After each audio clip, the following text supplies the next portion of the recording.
할렐루야. 5월 7일 화요일입니다. 열왕기상 14장 1절부터 20절까지 말씀을 읽고 은혜 나누도록 하겠습니다. 그때에 여로보암의 아들 아비야가 병든지라. 여로보암이 자기 아내에게 이르되 청하건대 일어나 변장하여 사람들이 그대가 여로보암의 아내임을 알지 못하게 하고 실로로 가라.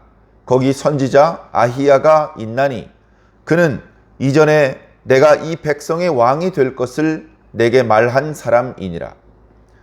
그대의 손에 떡 10개와 과자와 꿀 한 병을 가지고 그에게로 가라. 그가 그대에게 이 아이가 어떻게 될지를 알게 하리라. 여로보암의 아내가 그대로 하여 일어나 실로로 가서 아히야의 집에 이르니 아히야는 나이가 많아 눈이 어두워 보지 못하더라. 여호와께서 아히야에게 이르시되 여로보암의 아내가 자기 아들이 병들었으므로 네게 물으러 오나니 너는 이러이러하게 대답하라. 그가 들어올 때에 다른 사람인 채 함이니라. 그가 문으로 들어올 때에 아히야가 그 발소리를 듣고 말하되 여로보암의 아내여 들어오라.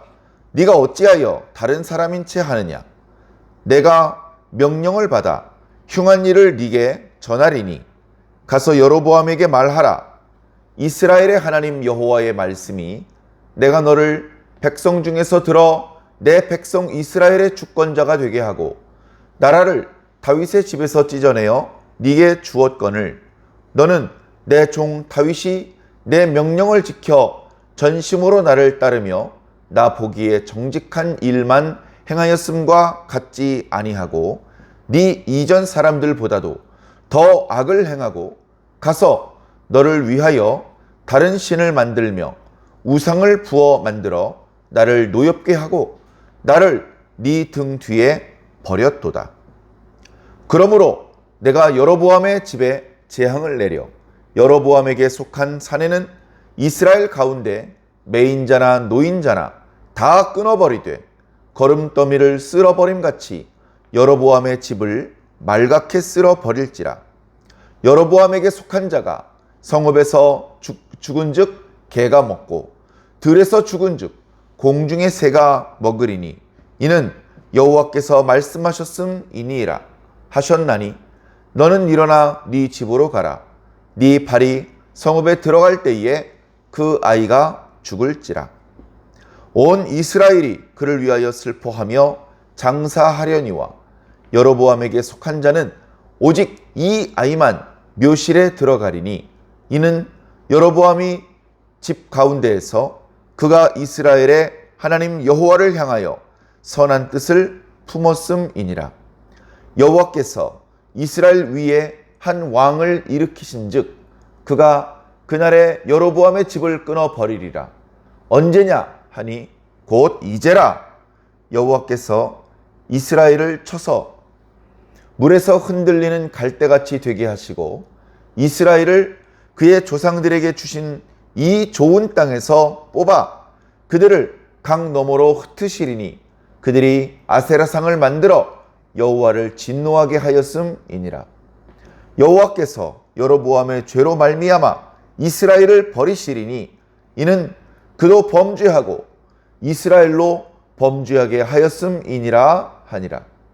여로보암의 아내가 일어나 디르사로 돌아가서 집 문지방에 이를 때에 그 아이가 죽은지라. 온 이스라엘이 그를 장사하고 그를 위하여 슬퍼하니 여호와께서 그의 종 선지자 아히야를 통하여 하신 말씀과 같이 되었더라. 여로보암의 그 남은 행적 곧 그가 어떻게 싸웠는지와 어떻게 다스렸는지는 이스라엘 왕 역대 지략에 기록되니라. 여로보암이 왕이 된 지 22년이라. 그가 그의 조상들과 함께 잠에 그의 아들 나답이 대신하여 왕이 되니라. 아멘. 네, 우리는 지금까지 솔로몬의 범죄로 남북 왕국이 분열된 과정의 말씀을 묵상을 해오고 있습니다. 남왕국 르호보암은 자기 아버지를 본받지 못하고, 특별히 할아버지 다윗을 본받지 못하고, 지혜로웠던 원로들의 의견을 묵살한 채 젊은 사람들의 의견을 따르다가 결국 나라가 갈라지는, 절반도 아니고 다 잃어버리고 한 지파만 겨우 다스리는 지경에 떨어졌습니다. 그것은 원래 솔로몬이 범죄했기 때문에 하나님께서 예정하신 것이다. 르호보암과는 상관없다. 그렇게 말하기에는 르호보암의 잘못이 너무나 큽니다. 하나님께서 솔로몬의 아들들 시대에 남북의 나라가 갈라지게 할 것이라고 말씀하셨지만, 그것이 르호보암이 왕이 되자마자인지, 르호보암이 죽을 때쯤인지, 아니면 르호보암이 아니고 저 먼 미래의 일이 될지는 아직 결정되지 않았습니다만, 르호보암이 어리석은 결정을 내린 덕분에 르호보암이 왕이 되자마자 나라가 갈라지게 되었던 것입니다. 일방적으로 하나님의 뜻대로 흘러갔다기보다는 하나님께서는 솔로몬의 신하였던 원로들, 지혜자들을 통해서 좀 더 지혜로운 결정을 내릴 수 있는 기회를 주셨는데, 어리석은 자들은 항상 하나님께서 주신 기회를 알아보지 못하고 그 기회를 잃어버리곤 합니다. 그래서 르호보암은 할 수 없이 10지파를 잃어버릴 수밖에 없었던 것입니다. 여로보암도 마찬가지입니다. 여로보암은 뜻밖의 기회가 생겼습니다. 이스라엘 나라 중에 10지파를 다스리는 기회입니다. 그 기회를 어찌 작은 기회라고 말할 수 있겠습니까? 그가 과거에 매우 성실한 자로 인정받아서 솔로몬의 신하가 되었던 것처럼 이번에도 하나님께서 북이스라엘을 맡은 주권자가 되게 하셨습니다. 그 기회를 잘 살렸더라면 얼마나 좋았겠습니까? 솔로몬이 어떤 범죄를 저질렀는지 알았던 여로보암이 솔로몬의 길을 따라가지 않고 다윗의 길을 따라갔더라면 얼마나 멋있는 왕이 되었으며 북이스라엘은 얼마나 하나님께 큰 복을 받았겠습니까? 그러나 그는 전에 들어본 적도 없는 죄를 연거푸 너무나 큰 죄를 많이 저질렀습니다. 그의 모습은 이후 이스라엘 왕들을 평가하는 기준이 되었습니다. 이놈이 여로보암의 길을 따라갔다라고 말하면 아주 형편없이 악한 왕이다라는 뜻이 되어버렸던 것입니다.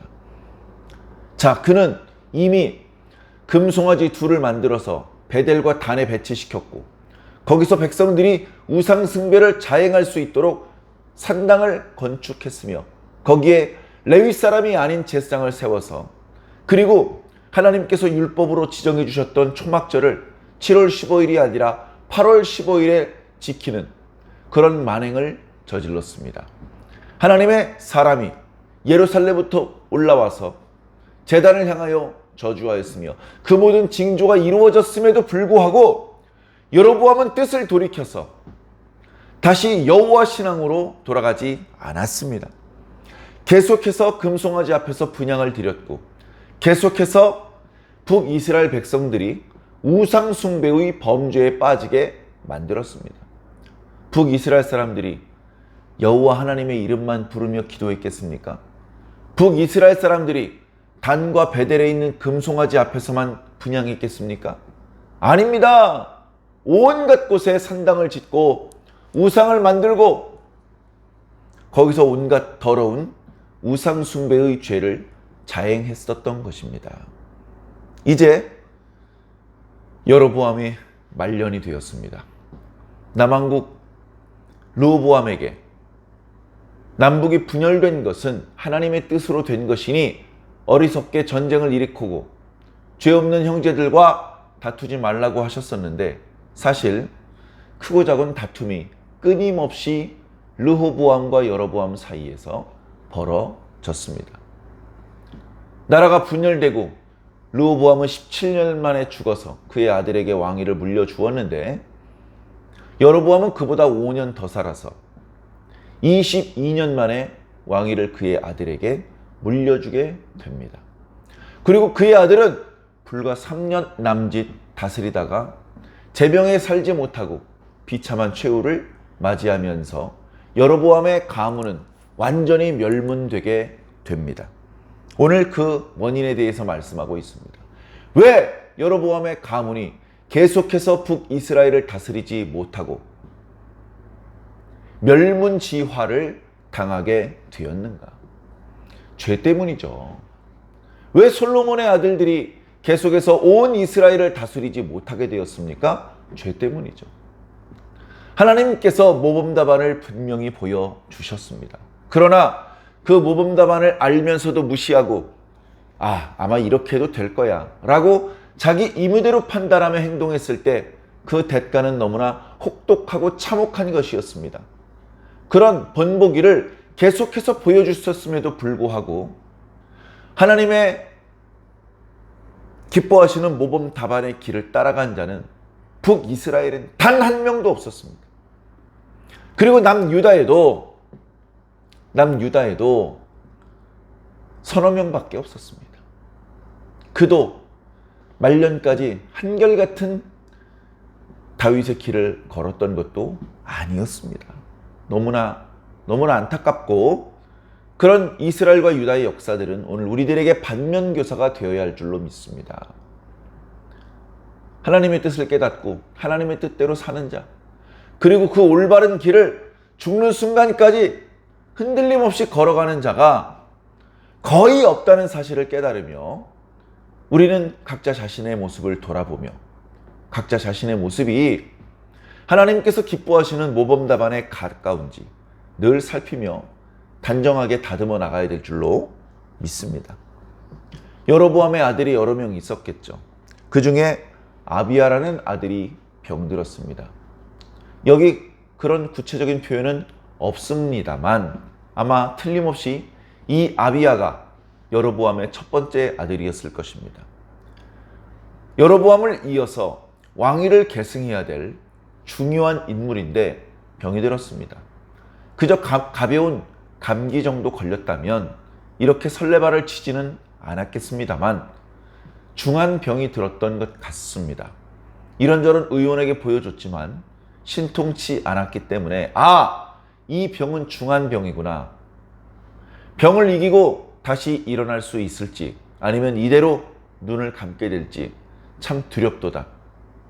그런 걱정스러운 상황에 여로보암은 뜻밖의 결정을 내립니다. 여보, 지금 얼른 변복을 하고 실로 지방에 있는 하나님의 선지자 아히야에게 가시오. 그는 전에 내가 이스라엘의 왕이 될 것이라고 예언했던 사람이요. 그에게 간다면 이 아이가 어떻게 될 것인지, 다시 말해 병을 털고 다시 일어나게 될 것인지 아니면 영영 일어나지 못하고 죽게 될 것인지 알려줄 것이요. 상황이 급박하기 때문에 여로보암의 아내는 여로보암이 말한 대로 급히 출발을 했습니다. 왕비의 옷이 아니라 평민의 옷을 입었고 손에는 떡 10덩이와 과자와 기름병 한 병을 가지고 그 선지자를 찾아갔죠.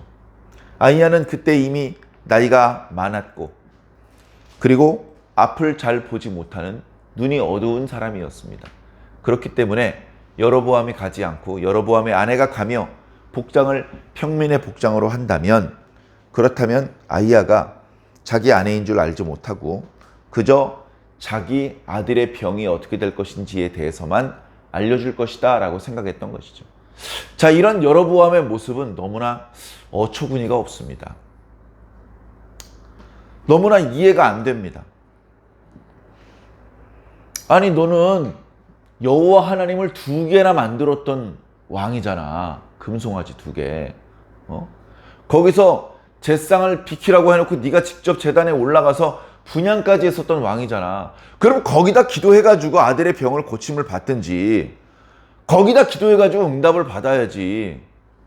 안 되니까 뒤늦게 하나님의 이름을 찾습니다.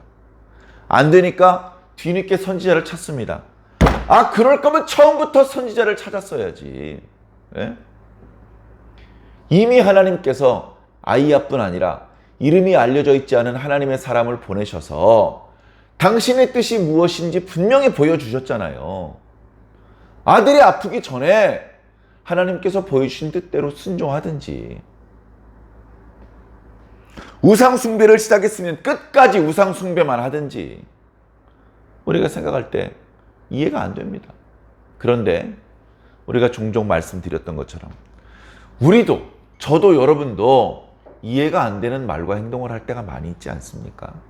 그야말로 지푸라기라도 잡으려는 심정으로 하나님의 선지자 아히야에게 아내를 보냅니다.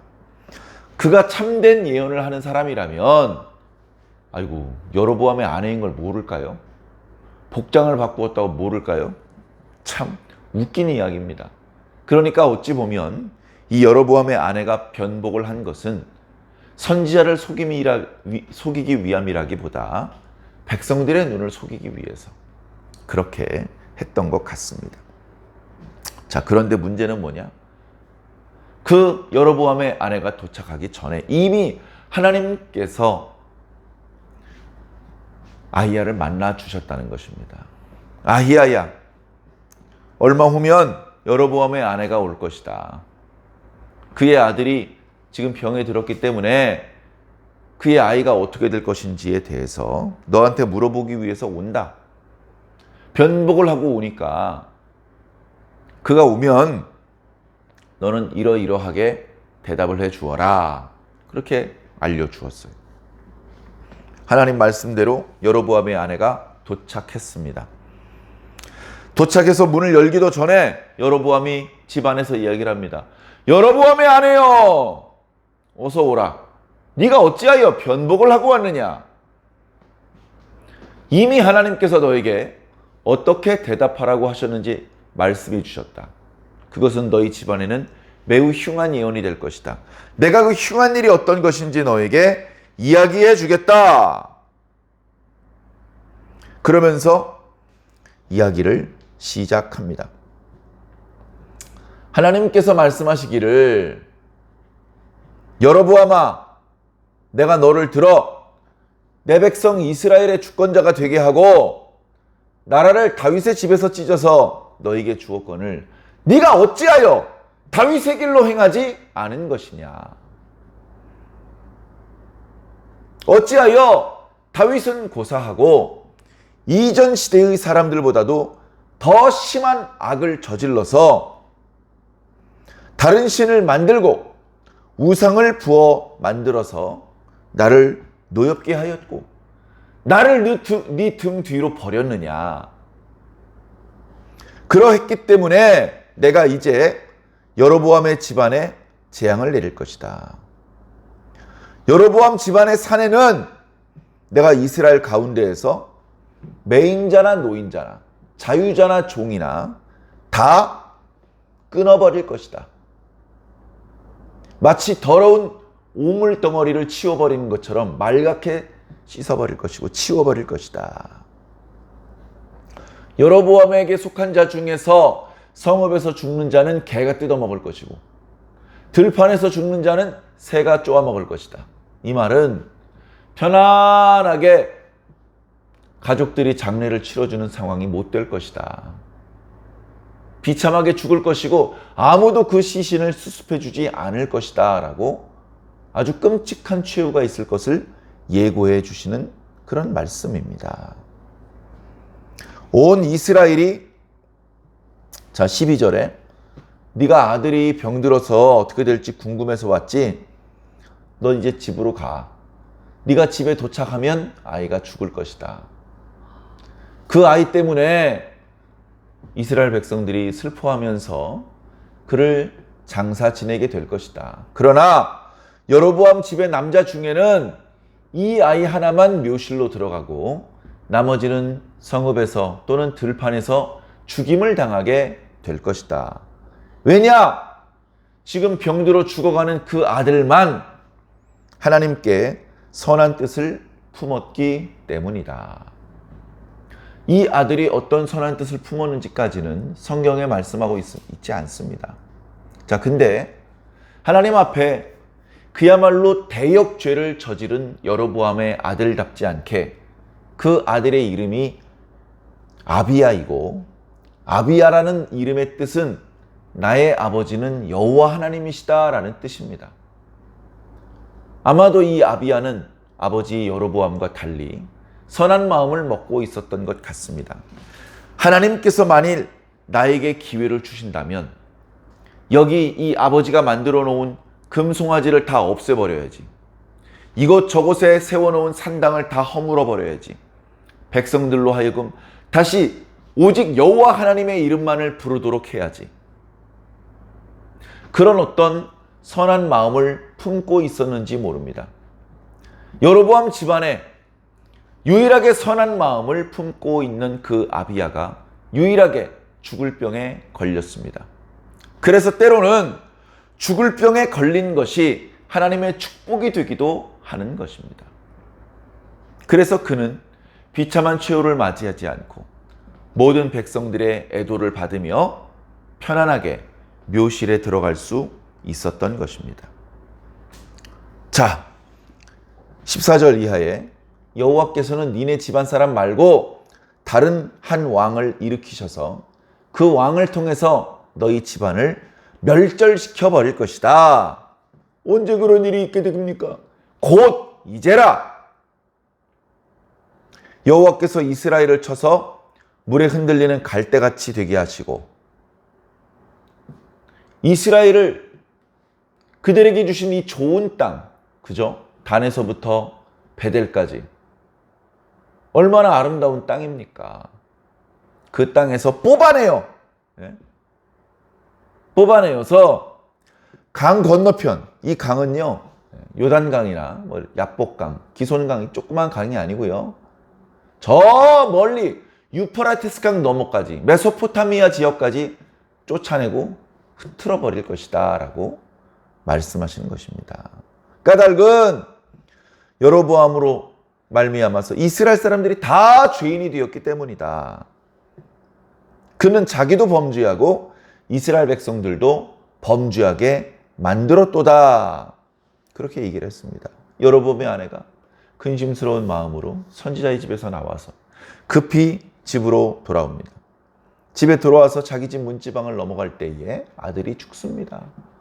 마지막 아들의 얼굴을 보고 싶고 아들아 사랑한다 뭐 한마디 하고 싶었겠지만 그럴 수도 없었을 것입니다. 그때에 온 이스라엘이 그를 장사하고 슬퍼하였다라고 기록하고 있습니다. 누구의 예언대로 된 것이죠?